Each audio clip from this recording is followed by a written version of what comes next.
कहते हैं बहुजनों की सरकार थी, यूपी में बहुत अच्छा काम किया बहन मायावती ने। अरे भूतकाल की पीड़ा, पुराने सांप की लकीर को पीटते रहोगे क्या? आज की बात करो। कहाँ है बहन जी? क्या बोल रही है बहन जी? किसने रोका बहन जी को बोलने से? पहले से ज्यादा पैसा उसके पास, पहले से ज्यादा फ्री है वो बोलने के लिए। उस पर किसने लगाम लगा रखी है आपके हितों के लिए बोलने के लिए? ये छोड़ दो। जाति पाति और मेरी जाति का एमएलए बन गया, मेरी रिलीजन का एमपी बन गया, मेरी जाति का चीफ मिनिस्टर बन गया। अपने उन मुद्दों को सुप्रीम कोर्ट के गलियारे से उठाते रहते हैं, और वो मुद्दे इसलिए उठाते हैं कि देश में संविधान के हिसाब से मानवीय व्यवस्था हो। भारत का संविधान सरकार बनाने के लिए नहीं बना। भारत का संविधान किसी को prime minister, chief minister, chief justice बनाने के लिए नहीं बना हुआ है। ये गलतफहमी निकालने की जरूरत है। और मैं कई जगह ये सुनता हूं, अब तो बहुजनों का राज होगा, बहुजनों की सत्ता होगी। ये अपने आप में बहुत ही घटिया लाइनें हैं। देश आजाद होने के से पहले सत्ताओं के अधीन था, राजशाही तानाशाहियों के अधीन था। डेमोक्रेसी का मतलब सत्ता या राजशाही नहीं है। डेमोक्रेसी का मतलब है जनता की व्यवस्था, जनता के द्वारा, जनता के लिए। तो ये सत्ता वत्ता शब्द भूल जाओ। इस बात को कि बहुजनों की सत्ता होगी। बहुजनों के तो मेंबर अभी भी बहुत हैं जिनको जनप्रतिनिधि कहता है इंडिया का कानून, मगर इंडिया के जनप्रतिनिधि रहने की बजाय पार्टियों के प्रतिनिधि हो गए हैं। बदमाशी चल रही देश के अंदर। पार्टियों के बंधुआ मजदूर जिनको आप अपना मानते हो, ये एससी समाज का, ये एसटी समाज का, ये फलाने समाज का है, सारे के सारे मदारी के बंदर हैं पार्लियामेंट के अंदर। कुछ लोग नरेंद्र मोदी बोलता है तो तालियां पीटते हैं, इसलिए नहीं कि उनको समझ में आती वो बात या उस बात को अप्रिशिएट करते हैं, इसलिए डरते हुए कि उनकी दुकानदारी चलती रहे, टिकट मिलती रहे, उसके मरने के बाद उसको बच्चे को टिकट मिल जाए, इसलिए तालियां पीटते हैं। तो साथियों, इस देश में किसी को भीख मांगने की जरूरत नहीं है, यह अधिकार है। और किसी की हिम्मत नहीं, किसी के बाप का ये देश नहीं, किसी के बाप की ये सरकार नहीं, किसी के बाप की ये जुडिशरी नहीं। लोकतंत्र में और सबसे ज्यादा गुंडागर्दी अगर चल रही है तो देश की सुप्रीम कोर्ट और हाई कोर्टों में चल रही है, उसके लिए ध्यान देने की जरूरत है। वहां उठो। ये सत्ता वत्ता से कुछ नहीं होने वाला। तुम पार्लियामेंट में कानून बनाते हो, बैठ के मनुवादी वर्णवादी जज उसको, तुम्हारे बनाए हुए कानून को लात मार देते हैं। बैठे रहो, तमाशा देखते रहो, एमएलए एमपी बनाते रहो, चीफ मिनिस्टर प्राइम मिनिस्टर बनाते रहो, कुछ नहीं होने वाला। आदिवासी राष्ट्रपति बन गई। कई बार मुझे ये लगता है, ये कहना पड़ता है मुझे कठोर हृदय से। कहते हैं बहुजनों की सरकार थी, यूपी में बहुत अच्छा काम किया बहन मायावती ने। अरे भूतकाल की पीड़ा, पुराने सांप की लकीर को पीटते रहोगे क्या? आज की बात करो। कहाँ है बहन जी? क्या बोल रही है बहन जी? किसने रोका बहन जी को बोलने से? पहले से ज्यादा पैसा उसके पास, पहले से ज्यादा फ्री है वो बोलने के लिए। उस पर किसने लगाम लगा रखी है आपके हितों के लिए बोलने के लिए? ये छोड़ दो। जाति पाति और मेरी जाति का एमएलए बन गया, मेरी रिलीजन का एमपी बन गया, मेरी जाति का चीफ मिनिस्टर बन गया, इन बातों में कुछ नहीं। मानवता की जाति का कौन एमएलए एमपी है? मानवता के लिए कौन तैयार है? देश के संविधान के लिए कौन तैयार है? देश का प्रियम्बल कौन से नेता को पता है? देश का प्रियम्बल कहता है 3 तरह का न्याय दो, ये गारंटी है। और उस न्याय का प्रमाण है देश में फ्रेटर्निटी। देश का भाईचारा सबसे घटिया गिरावट पे है। यहां हर आदमी को रोज सुबह शाम घुट्टी पिलाई जाती है हिंदू मुसलमान की जातियों की। और कहना पड़ता है बार बार। यूजीसी का मामला रेगुलेशन का तो आपके सामने आ गया। भरम है क्या किसी को कि ओबीसी है प्राइम मिनिस्टर? इससे पता चलता है वो ओबीसी नहीं है। ये प्रमाण है। उसका वकील सुप्रीम कोर्ट के अंदर, जिस वकील की ड्यूटी है संविधान को बचाने की, संवैधानिक संस्थाओं के बनाए हुए कानूनों को पैरवी करने की, वो चुप रहते हैं वहां पर। आपको केवल सुप्रीम कोर्ट में सबसे पहले कुछ परिवर्तन करना है तो सुप्रीम कोर्ट हाई कोर्ट में कर लो, बाकी सारा सौदा ठीक हो जाएगा। किसान कानूनों के वक्त महीनों तक याद नहीं आया उनको स्टे, जो सुप्रीम कोर्ट में जज बने बैठे हैं। देश के लोगों का आंदोलन उनको समझ में नहीं आया। दो बच्चों की मां, वेमुला की और तावड़ी की, उन बहादुर माओं को हम सैल्यूट करते हैं जिन्होंने 7 साल तक संघर्ष किया। और वो तो अच्छा है, उस वक्त जो जज था जस्टिस रमन्ना, कोई और होता वो नोटिस भी नहीं होना था, ये काम भी नहीं होना था। और बीच में ऐसे जज आए कि इस काम ने गति पकड़ी। अगर मैं यहाँ खुल के और बातें आपको समझ में नहीं आएगी ज़्यादा, वो अगर नहीं होते तो ये अंजाम तक नहीं पहुंचना था मुकदमा। वही सुप्रीम कोर्ट, वही चीफ जस्टिस खुद कहता है इसको करो भाई काम को, और जब कर देते हैं इतना इमीडिएटली उसको पता चल जाता है कि ये तो भाई भयंकर कानून है, ये तो जाति पाति को बढ़ाएगा। और एक अफवाह फैलाई जा रही देश में कि सो कॉल्ड, और एक भाषा का यूज आप करना बंद कर दो, कोई सवर्ण नहीं, कोई सोने का आदमी नहीं। नॉन शेड्यूल कास्ट संविधान में जिस तरह के नागरिकों का वर्णन है और जिस तरह का नहीं है डिटेल में, उसको जर्नल भी मत कहो।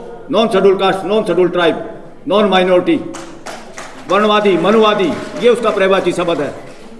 उनको पता चलता है जातिवादी बढ़ेगा। अरे जातिवाद तुम्हारे दिमागों में गोबर भरा हुआ है। और अब कहने में बुराई नहीं, ये जन जन को कहनी पड़ेगी। सुप्रीम कोर्ट और हाई कोर्ट पे कब्जा है वर्णवाद का, मनुवाद का। मैं बार बार चिल्ला रहा हूं सुप्रीम कोर्ट के अंदर से, ताकि इस देश के लोग जाग जाएं, इस बात का पता करें। कुछ नहीं होने वाला, सीएम बना लो, अपना पीएम बना लो, उनके बस का कुछ नहीं।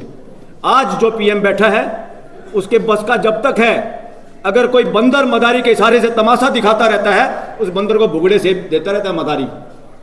जिस दिन आरएसएस का एजेंडा के खिलाफ चलेगा प्राइम मिनिस्टर या कोई सीएम योगी, इन दोनों की दुकानदारी 1 मिनट में फेल हो जाएगी। ये कहीं के नहीं, ये सारा दारमदार ये है कि वो इनसे गलत काम करवा रहे हैं, गलत एजेंडा, कंपटीशन इनके अंदर।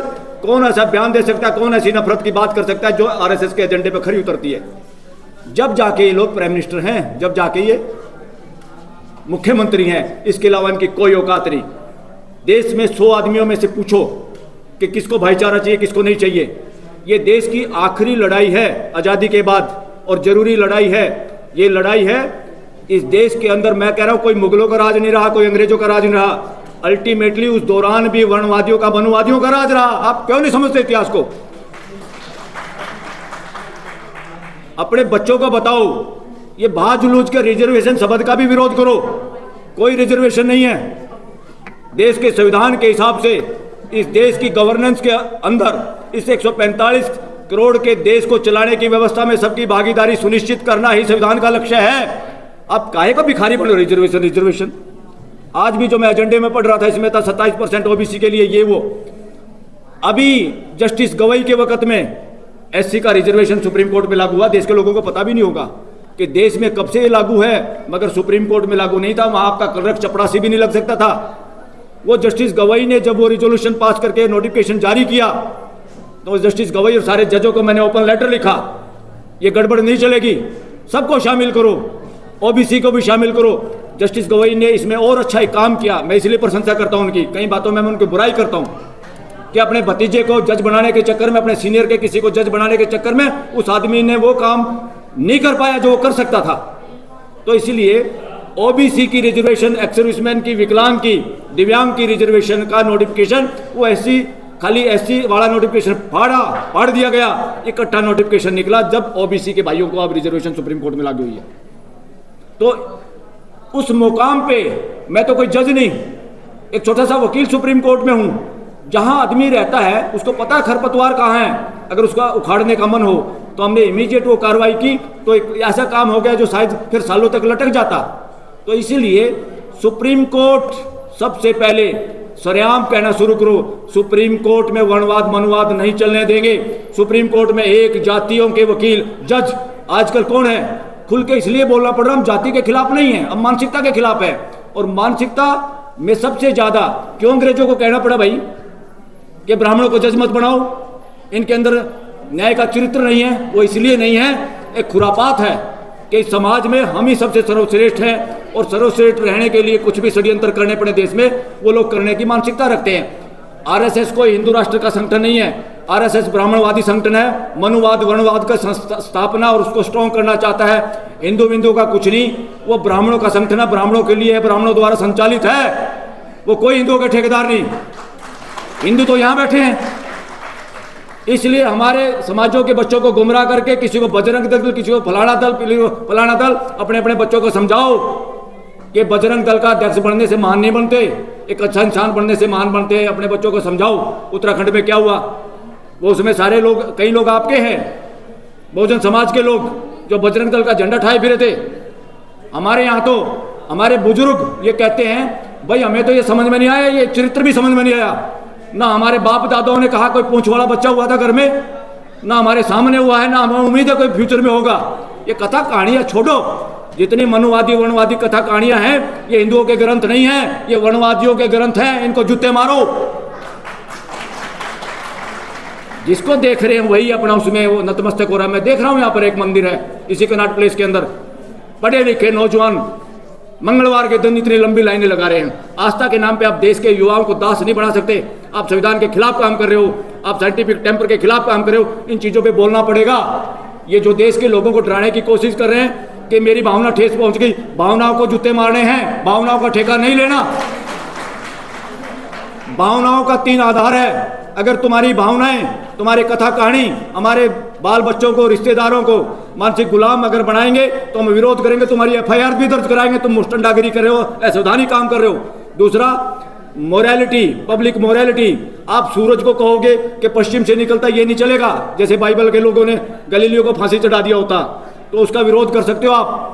और एक जो आदमी कथा कर रहा है, अगर वो झूठ बोल रहा है, आपके प्रश्नों का उत्तर नहीं दे रहा, उसको दफा करने का, उसको बंद करने का, उस बकवास को करने की जिम्मेदारी आप लोगों की, समाज की है। और साथियों, जनगणना के खिलाफ अगर कोई भी शरारत करे, कोर्ट करे, ये मत घर में बैठ जा करो हाथ पे हाथ रख के कि अब तो कोर्ट ने कर दिया। नो, कोर्ट बहुत बड़ी बदमाशी कर सकती है। देश की सबसे बड़ी कोर्ट जनता है। ये 3 लोगों में से एक है। 2 को व्यवस्था दी, भाई तू कानून बना दे घर के लिए। दूसरे को कहा तू उनको एग्जीक्यूट कर दे, लागू कर दे कानून को। तीसरे को हमने 10 फुट के टावर पे बिठा दिया। आप देखते हो जजों को, जज कोर्ट में ऊपर बैठे होते हैं, उनको हमने 10 फुट ऊपर बिठा दिया कि तुम दोनों को देखते रहो, कोई चोरी ना करे, मक्कारी ना करे, बदमाशी ना करे। और नीचे वाला ने क्या बदमाशी करी, आफ्टर रिटायरमेंट की रिश्वत डंडे में पकड़ा दी उसको 10 फुट ऊपर ले जाके। तो after retirement appointment of high court and supreme court जज is the biggest corruption in India.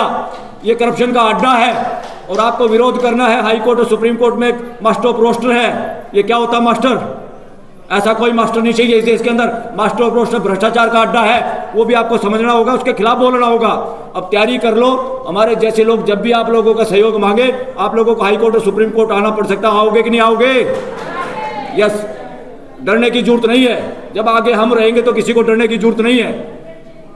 तो बाकी 1-2 मुद्दे पे, यस, जो पैसा देश का पैसा है वो कहीं भी लगा हो, उसमें देश की भागीदारी है, उसमें आरक्षण नहीं, उसमें प्रतिनिधित्व, रिप्रेजेंटेशन जरूरी है। इसलिए ये कोई ऐसी सारी बातें हैं जो संविधान सम्मत हैं, संविधान के खिलाफ काम हो रहा है।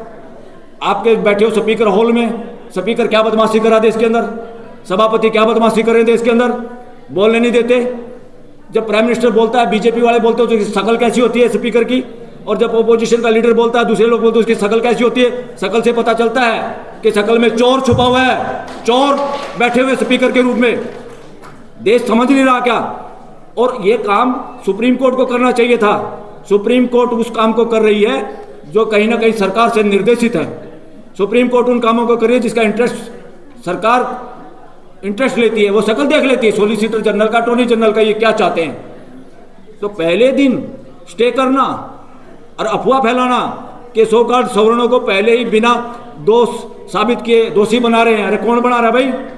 तुम्हारी बदमाशी को दोषी बना रहे हैं। तुमने हक मारा है लोगों का। यूनिवर्सिटियों में गुंडागर्दी चल रही है, नॉट फाउंड सुटेबल लिखा जा रहा है, सरेआम गुंडागर्दी चल रही है। साथियों, जो बेईमान होता है या जो संख्या में कम होता है, वो षड्यंत्र के सहारे आपको बड़ा दिखाई देता, बड़े नहीं है, डरपोक है। खड़े तो हो जाओ, खड़े होने की हिम्मत करो। Thank you very much.